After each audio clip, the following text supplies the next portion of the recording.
Hello friends. आज मैं आपको प्राइवेट आय ये 2009 की Korean mystery thriller movie explain करने वाला हूँ। जिस तरीके से शार्लॉक होम्स में शार्लॉक होम्स और डॉक्टर वॉटसन इन दोनों की रिलेशनशिप दिखाई गई है, उसी तरीके से इस मूवी के कैरेक्टर्स में भी इन्होंने डेवलप करने की कोशिश की है और अच्छे परसेंटेज में ये सफल भी हो जाते हैं। ये मूवी अलग अलग टर्न से भरी हुई है, तो चलिए इसे एक्सप्लेन करना स्टार्ट करते हैं। मूवी स्टार्ट होती है और हमें दिखता है कि एक आदमी जंगल से चल रहा है, उसके साथ एक डेड बॉडी है, इसे वो लेकर जा रहा होता है। इसके बाद जिन हो, जो हमारा मेन कैरेक्टर है, ये हम देखते हैं। जिन हो एक प्राइवेट डिटेक्टिव होता है।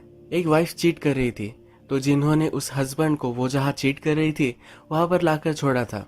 जब चीटिंग करते हुए वाइफ को उसने पकड़ लिया तो इसकी फोटो जिन्होंने ले ली। ये फोटो जाकर जिन्हो अब न्यूज़पेपर वाले को देकर आता है। न्यूज़पेपर वाले अफेयर्स की स्टोरीज के लिए इसे पैसे देते हैं। ये यही काम करता है। जिन्हो का एक ड्रीम होता है कि वह अमेरिका जा सके, इसीलिए पैसे सेव करने के लिए ये सब वो काम करता है।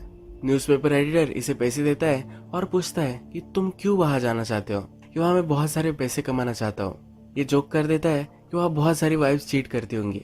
अब जिन्हो सिटी में आता है। इसे एक्चुअल में डिटेक्टिव वर्क भी करना होता है, इसीलिए अपने पैम्पलेट्स सिटी में लगा देता है। इसके बाद नेक्स्ट सीन में हमें दिखाया जाता है कि एक ऑपरेशन चल रहा है। यहाँ पर एक बड़े डॉक्टर होते हैं जो जापानीज होते हैं। इनके हाथ के नीचे हमारा और एक मेन कैरेक्टर जिसका नाम जैंग होता है, ये काम करता है। इस ऑपरेशन में जैंग थोड़ा भी डरा नहीं था और सही से उसने डॉक्टर को हेल्प की थी। तो जब ये ऑपरेशन खत्म हो जाता है तो डॉक्टर जैंग से कहते हैं कि तुम्हें और भी प्रैक्टिस करनी चाहिए। जैंग जनरली एनिमल्स पर प्रैक्टिस करता है, तो डॉक्टर से कहते हैं कि अब तुम्हें ह्यूमंस पर प्रैक्टिस करनी चाहिए। डॉक्टर ने अभी अभी ऑपरेशन किया है, पर इसके बदले में उसे एक भेज दी गई है। ये जो हमारी स्टोरी का टाइम पीरियड है, ये 19th सेंचुरी का स्टार्टिंग का पीरियड है। इसी वजह से यहाँ हमें दिखता है कि डॉक्टर को एज अ पेमेंट वो भेज दे देते हैं। डॉक्टर इसमें फ्रस्ट्रेटेड होता है क्योंकि जापान में लोग ऐसा नहीं करते थे। इसके बाद हमें एक क्राइम सीन दिखता है जहाँ बहुत सारा ब्लड पड़ा हुआ होता है। यहाँ पर यंग नाम के पुलिस ऑफिसर को बुलाया जाता है। यंग ये क्राइम सीन देखता है तो वहाँ बहुत सारा ब्लड होता है। जल्दी से उसके नीचे काम करने वालों को ये पोंछने के लिए बोलता है। ये कहता है कि ये मास्टर के सन का रूम था, किसी को भी पता नहीं चलना चाहिए। मास्टर आकर ये देखता है और इसे बहुत ही सदमा लगता है। मास्टर का बेटा ही गायब हो गया है, तो बहुत ही चिढ़ गया होता है। वो जल्दी से जल्दी यंग को ढूंढने के लिए बोलता है। यंग भी कहता है कि अगर आपका बेटा नहीं होता तो मुझे जॉब कभी भी नहीं लगती। ये मास्टर कहते हैं कि अगर तुमने सही से मेरे बेटे को ढूंढ दिया तो तुम्हारा नाम हम हिस्ट्री में अमर कर देंगे। अब नेक्स्ट सीन में यंग सस्पेक्ट्स की लिस्ट निकालता है। वो अपने कलीग के साथ ये लिस्ट देखता है और उनके नाम से ही लॉजिक बनाने की कोशिश करता है। एक के नाम में टाइगर होता है, तो इसने ही ये काम किया होगा, इसलिए उसको ही वो सस्पेक्ट बना देते हैं। मास्टर को बहुत ही बुरा लग रहा होता है। अपने फ्रेंड से कहता है कि अभी अभी तो मेरा बेटा पढ़कर आया था, उसका कौन एनिमी हो सकता है। दिन वो पूरे एम्पायर को रूल कर सकता है। यहाँ पर हम देखते हैं कि जैंग मौजूद है। साफ सफाई का काम वो यहाँ करता है और काम करते करते ही वो मास्टर के सन की फोटो देखता है। इसे शॉक लगता है और वो बहुत ही डर जाता है। रात में सड़क से जब ये जा रहा होता है तो लोग बात कर रहे होते हैं कि मास्टर के सन को अगर कुछ हो गया तो ये बहुत ही बुरा होगा। जिसने ये किया होगा उसे बहुत ही तड़पाया जाएगा। मास्टर ने उसके सन को ढूंढकर जो देगा, इसके लिए बहुत सारा इनाम रखा हुआ होता है। सुबह हम देखते हैं कि जैंग जिन्हो के पास आता है। उसे आकर कहता है कि मुझे एक आदमी को ढूंढना है। जब वे पैसे वगैरह डिस्कस कर लेते हैं तब जैंग उसे कहता है कि वो एक मर्डरर है। मर्डरर का नाम सुनकर जिन्हो पीछे हट जाता है। वो पुलिस के कामों में ज्यादा इंटरफेयर नहीं करना चाहता, उसकी लाइफ को भी खतरा हो सकता है, तो इसके लिए वो केस लेने वाला नहीं। जैंग कहता है कि प्लीज एक बार मेरी बात तो सुन लो। जैंग को उसने बाहर निकाल दिया होता है। जैंग उसे 5 वॉन देता है। वो कहता है कि मेरी सिर्फ बात सुनने के लिए ये है। जैंग फिर जिन्हो को एक जगह पर लेकर आता है। जैंग उसे एक डेड बॉडी दिखाता है। ये मास्टर के बेटे ही डेड बॉडी होती है। जिन्हो जब ये देखता है तो डर जाता है। वो कहता है कि अब मुझे यहाँ से जाना पड़ेगा, मैंने ये कभी देखा ही नहीं, ऐसा अब मैं प्रिटेंड करूंगा। मुझे ये पता है, ये मैं किसी को भी नहीं बताऊंगा, पर ये केस जिन्हो को नहीं लेना होता। जैंग जिन्हो को कहता है कि मुझे बॉडी मिली थी, मैंने नहीं किया है, और इस काम के लिए उसे 500 वॉन देना चाहता है। जिन्हो को अमेरिका जाने के लिए जो टिकट लगने वाला है, इसकी प्राइस ही 500 वॉन है। 500 वॉन सुनकर जिन्हो रुक जाता है। जिन्हो कहता है कि तुम्हारे पास बॉडी है, तुम जाकर डायरेक्टली देकर आ सकते हो। जैंग कहता है कि मैंने इसके लीवर वगैरह सब कुछ निकाल लिया है। हमने देखा था कि डॉक्टर ने जैंग को कहा था कि रियल ह्यूमंस पर इसे प्रैक्टिस करनी चाहिए, तो यही जैंग कर रहा था और इसी वजह से उसने लीवर वगैरह सब कुछ बॉडी से निकाल लिया था। हमने मूवी के फर्स्ट में देखा है कि एक आदमी जंगल से बॉडी लेकर जा रहा था, ये जैंग ही था। घूमते फिरते इसने एक बॉडी देखी और इस पर एक्सपेरिमेंट करना चाहिए ऐसा उसे लगा, इसलिए बॉडी ये घर पर लेकर आया। अब जिनहो पैसों के लिए ये केस लेने के लिए रेडी हो जाता है। जैंग फिर उसे जहाँ पर बॉडी मिली थी वहां लेकर आता है। ये जगह फॉरेस्ट में होती है और बॉडी वहां पड़ी हुई थी। जिन्हो आसपास देखता है तो काट के निशान उसे दिखते हैं। जिन्हो को लगता है कि अगर इस काट को उसने पहचान लिया तो किलर के पास वो पहुंच जाएगा, पर जैंग ने ही ये काट लाया था। ये जैंग को फिर से मजाक कर कर पूछता है, क्या तुम श्योर हो कि तुमने नहीं किया? इसके बाद हम देखते हैं कि दोनों मार्केट में आ जाते हैं। जैंग जिन्हो को कहता है, क्या तुम्हें यह अजीब नहीं लगता कि फॉरेस्ट के मिडल में जहाँ किसी को भी ये बॉडी मिल जाए, यहाँ बॉडी रखी गई थी।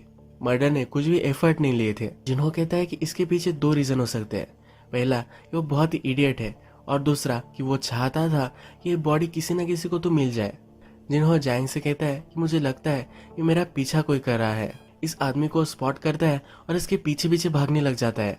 जिन्हो एक जगह पर टकरा जाता है और ये आदमी आगे चला जाता है। जैंग को लगता है कि यही किलर हो सकता है। इसके बाद हम देखते हैं कि जिन्हो एक लड़की के पास आता है। इस लड़की का नाम होता है सुन। ये हमारे और एक मेन कैरेक्टर है। एक फैक्ट्री जैसी जगह पर काम करती है, पर वहाँ वो बहुत सारे एक्सपेरिमेंट करती है। एक्चुअल में इसे साइंटिस्ट बनना होता है, इसलिए हमेशा एक्सपेरिमेंट करती रहती है।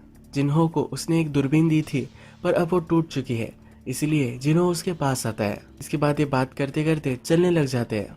जिन्हो कहता है, मेरे पास एक बहुत ही अच्छी केस आई है, अगर उसने सॉल्व कर दी तो उसे अमेरिका जाने के लिए पैसे मिल जाएंगे।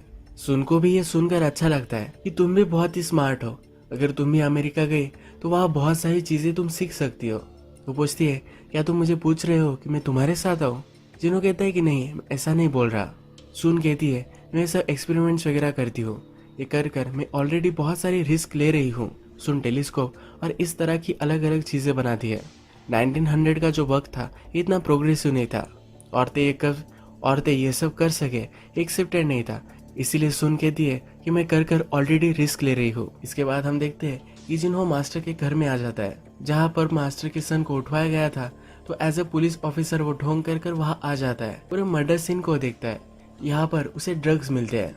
ये सब छानबीन कर रहा होता है, तभी एक पुलिस ऑफिसर उसे ढूंढ लेता है। इसके बाद उसे यंग के पास लेकर जाया जाता है।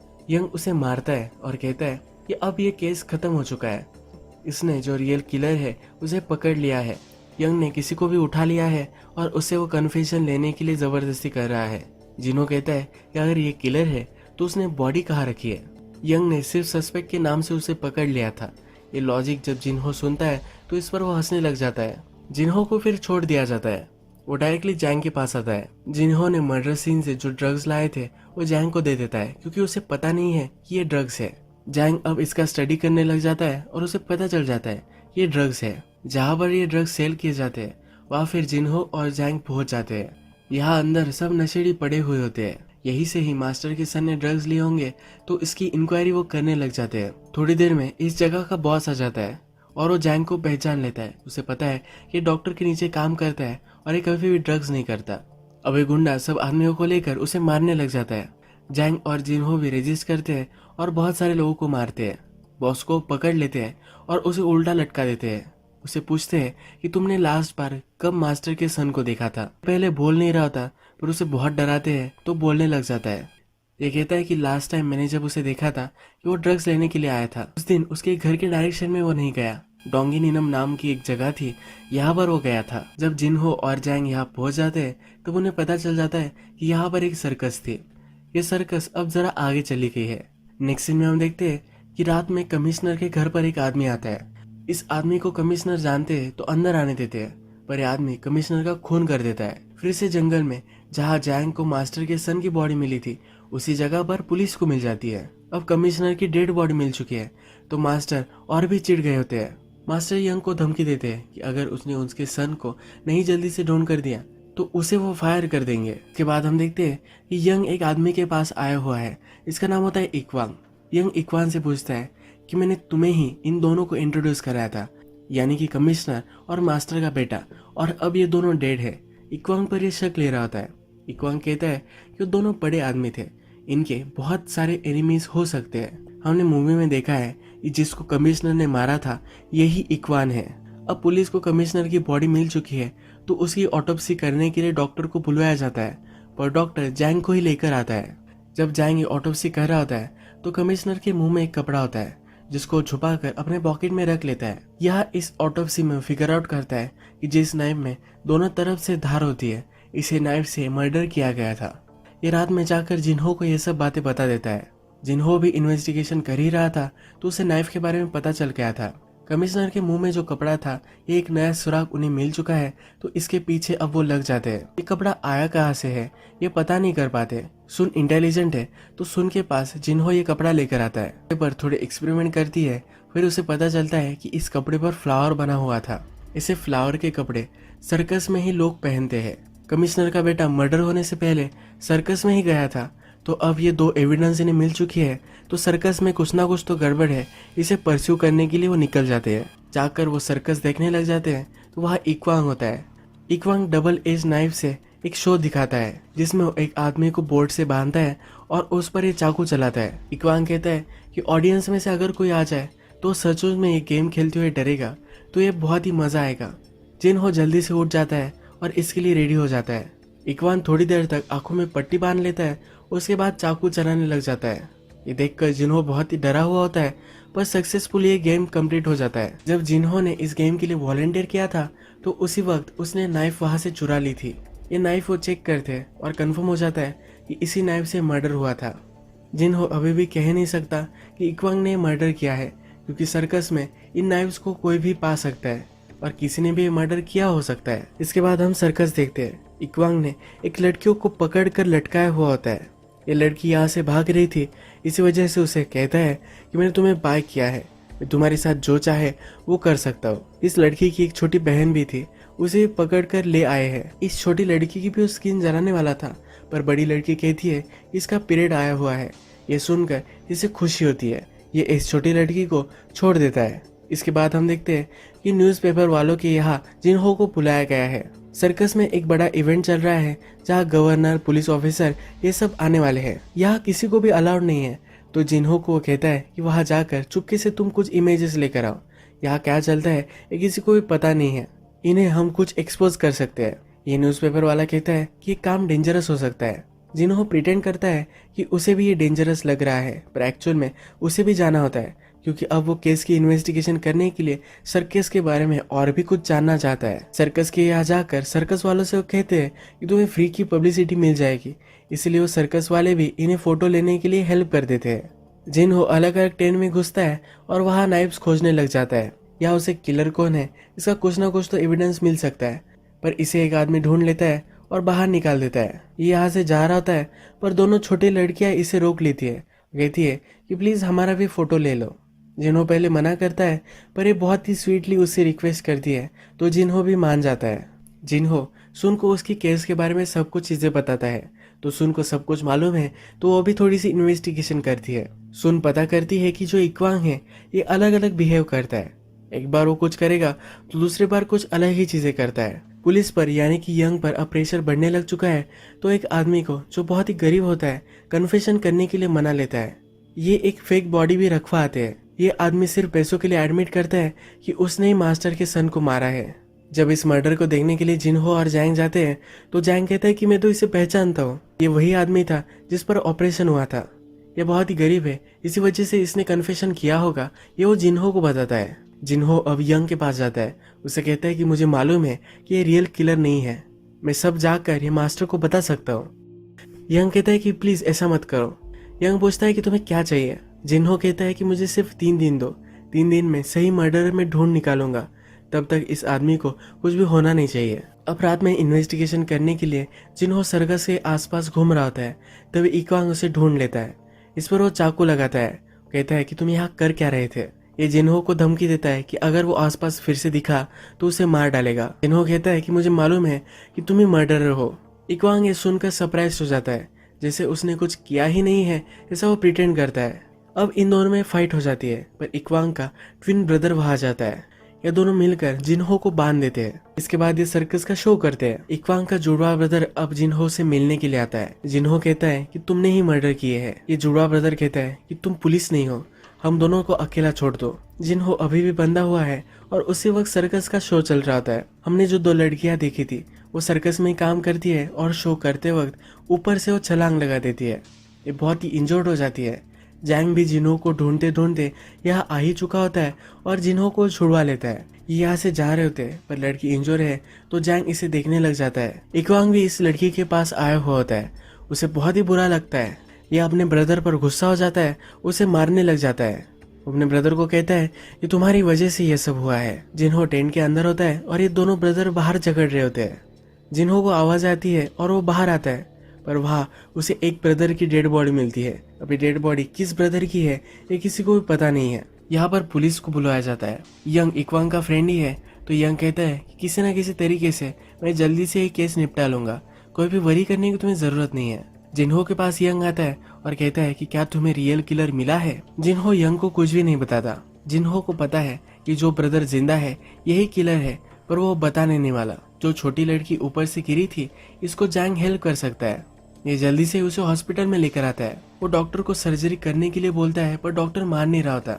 जैंग डॉक्टर पर बहुत ही चिढ़ जाता है। वो कहता है कि क्या तुम सिर्फ पैसों के लिए नहीं कर रहे। डॉक्टर भी चिढ़ जाते हैं और वहां से चले जाते हैं। जैंग अब खुद ही ऑपरेशन कर डालता है। रात में जिन्हो सुन से मिलने के लिए आता है। जिन्हो अब जरा परेशानी में है। सुन ये पहचान जाती है। सुन कहती है तुम्हें जो भी लगता है जो तुम्हें करना चाहिए ये तुम कर डालो। वो कहती है कि जब तुम पुलिस में थे तुम जिस तरह से फियरलेस थे उसी तरीके से फिर से तुम ये काम करो। यहाँ इनकी बातचीत से हमें पता चलता है कि एक दूसरे से पहले प्यार करते थे पर अब इनमें ब्रेकअप हो चुका है। इसके बाद हम देखते हैं जिन्हो यंग के पास जाता है और इसके साथ मिलकर एक प्लान बनाता है। जिन्हो फिर सर्कस में पहुंचता है। आसपास कहीं भी इक्वांग नहीं होता पर उसका एक आदमी जो उस पर वो ट्रस्ट करता है वो वहां होता है। जिन्हो फिर उसे बहुत मारता है और इक्वांग का पता निकालता है। न्यूज़पेपर वाले ने जिन्हो को कहा था कि कमिश्नर बहुत सारे बड़े बड़े लोग ये सब इक्वांग के पास जाते हैं। ये क्यों जाते हैं इसका रीजन अब उसे पता चल जाता है। इन सब लोगों का क्लब था जिसमें कमिश्नर, गवर्नर, मास्टर का बेटा ये सब शामिल थे। इक्वांग इन सब लोगों को लड़कियां सप्लाई करता था।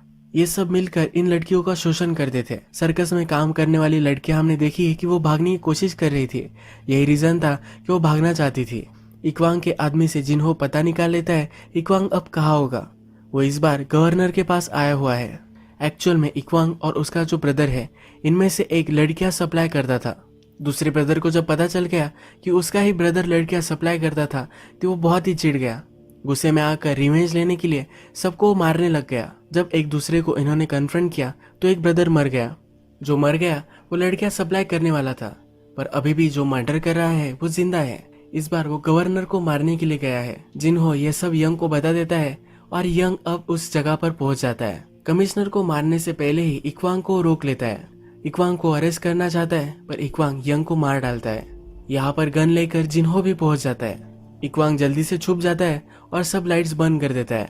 अब इन दोनों में बहुत फाइट होती है। फाइट में ही एक दीवार से जिन्हो टकरा जाता है। इस दीवार से उसे बहुत सारे ड्रग्स मिलते हैं, यानी कि लड़कियों के साथ साथ ड्रग्स भी सप्लाई किए जाते थे। यही ड्रग्स लेने के लिए मास्टर का बेटा सर्कस में आया था। लास्ट में जिन्हो गोली चलाकर इक्वांग को मार डालता है। केस अब सॉल्व हो चुका है तो जिन्हो को इस केस के लिए पैसे मिल जाते हैं। वो अमेरिका जाना चाहता था पर सुन को अमेरिका भेज देता है। सुन एक साइंटिस्ट है और वो अमेरिका जाकर अच्छा आविष्कार कोरिया में ला सकती है, इसलिए वो वहां उसे भेज देता है। सुन उसे कह रही होती है कि वो भी उसके साथ चल सकता है पर जिन्हो कहता है कि मैं अब उन दोनों लड़कियों का ख्याल रखने वाला हूँ। मूवी के लास्ट में हम देखते हैं जिन्हो और जैंग के पास कुछ आदमी आते हैं। इन दोनों को एक बड़े से आदमी के पास वो लेकर आते हैं। ये आदमी उनसे कहता है कि मेरा एक लेटर गुम हो गया है, ये नेदरलैंड में है। जिन्हो और जैंग एक अच्छी टीम बनाते हैं तो इन दोनों को ये लेटर ढूंढने का काम वो दे देता है। जब ये आदमी चला जाता है तो जिन्हो को पता लग जाता है कि ये आदमी और कोई नहीं था तो ये हमारे किंग ही थे। जिन्हो और जैंग दोनों बहुत ही खुश हो जाते हैं क्योंकि इन्हें बहुत सारे पैसे भी मिलने वाले हैं। अब ये दोनों एज अ टीम ये केस सॉल्व करने के लिए लग जाते हैं। यही मूवी एंड हो जाती है। अगर आपको ये वीडियो अच्छा लगा तो प्लीज़ इस वीडियो को लाइक कर दीजिएगा। बहुत सारी इस तरह की मूवीज़ लेकर आते रहते हो तो प्लीज़ चैनल को सब्सक्राइब कर दीजिए और बेल नोटिफिकेशन आइकॉन दबाने में मत भूलिए। हम फिर से मिलेंगे और एक नई मूवी के साथ। तब तक के लिए थैंक यू और आप अपने आप का ख्याल रखिए।